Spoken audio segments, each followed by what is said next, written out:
So who are you? The warrior, the one who fights for what she wants, the one who is always ready for the next battle, the one who doesn't accept a no for an answer and just go for what she wants, and is very successful in getting things done? Are you that one? Or are you the kind princess? The one who is grounded, humble, and sweet, the one who put others before herself and always is balanced, is looking for balance and diplomacy? Are you that one? Or are you both?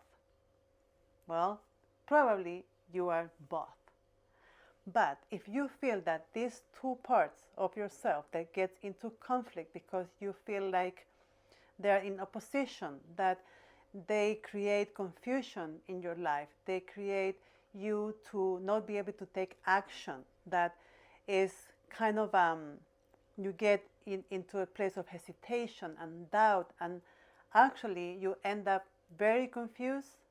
That is because those parts probably are not integrated.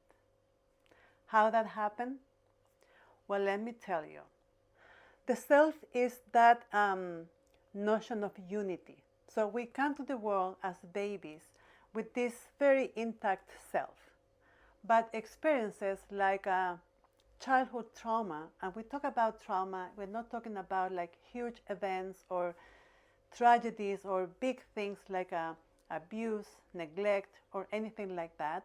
But trauma is anything, any event, any experience that the child experiences in life that cause a huge impact, in the way she feels, or she or he feels.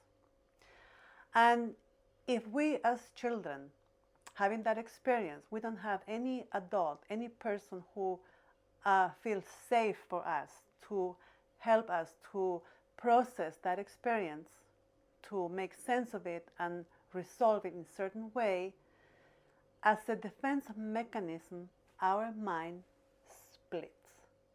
And that causes fragmentation. And those parts, also it splits in parts, in little fragments.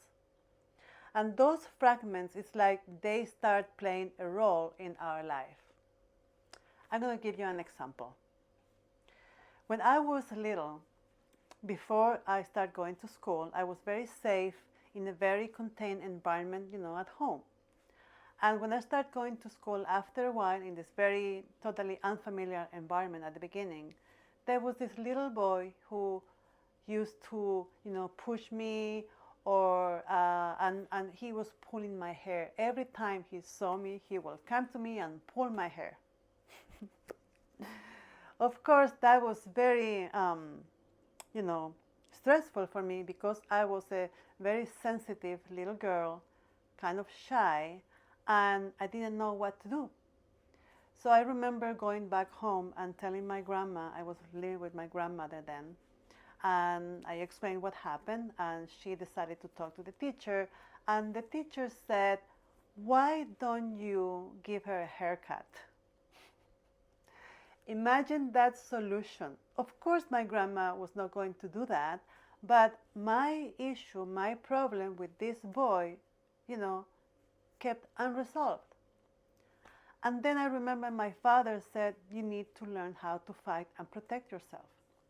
But at that moment, for me as a very sensitive little girl, didn't make any sense because they told me that fighting was not acceptable. See, I think you understand what I'm going with this. So when that happened, because in my experience was unresolved, part of me became two parts. One part was the sensitive one, the shy girl who didn't like to fight, and that eventually became a little invisible.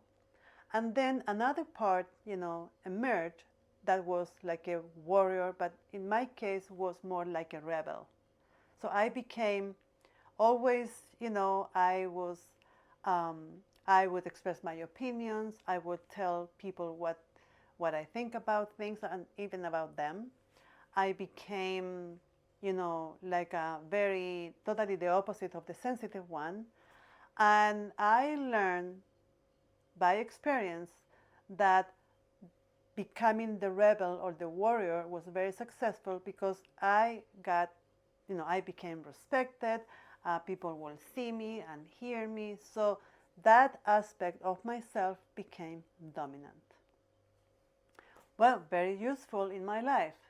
But guess what?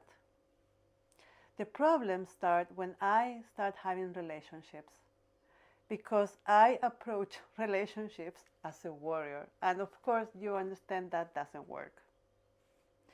So, the point is, when we have those, and we all have that, it's not that we don't need to have had a very huge traumatic experience like abuse for this to happen. We all have different parts that compose our personality that sometimes some of them became more dominant than others. But we need all of them, and in order to heal any repeated pattern, anything that makes you feel that something is happening, that you're doing certain things that they're not taking you where you want to be, for example, in relationships, in order to heal that, we need to recognize, we need to accept and see and work with those parts. Part of me is a tool that I'm offering for free. So it's a step-by-step guide with instructions how to work with these parts within yourself that you can have, you can work with them at your own pace, at home when you feel like, and it's totally free. The only thing that you have to do is to email me at contact@soleicosta.com as it shows on the screen, and I will send you this mini course with all the instructions and the guidance for you to work with your own parts. All right? If you want to have a really healing experience, so you can have control over your parts, and instead of having those dominant parts to run your life, you may find a more balanced yourself, to run the show and have the happy life that you deserve. I hope you like this video. Share with your friends. Remember to subscribe, and see you next time. Namaste.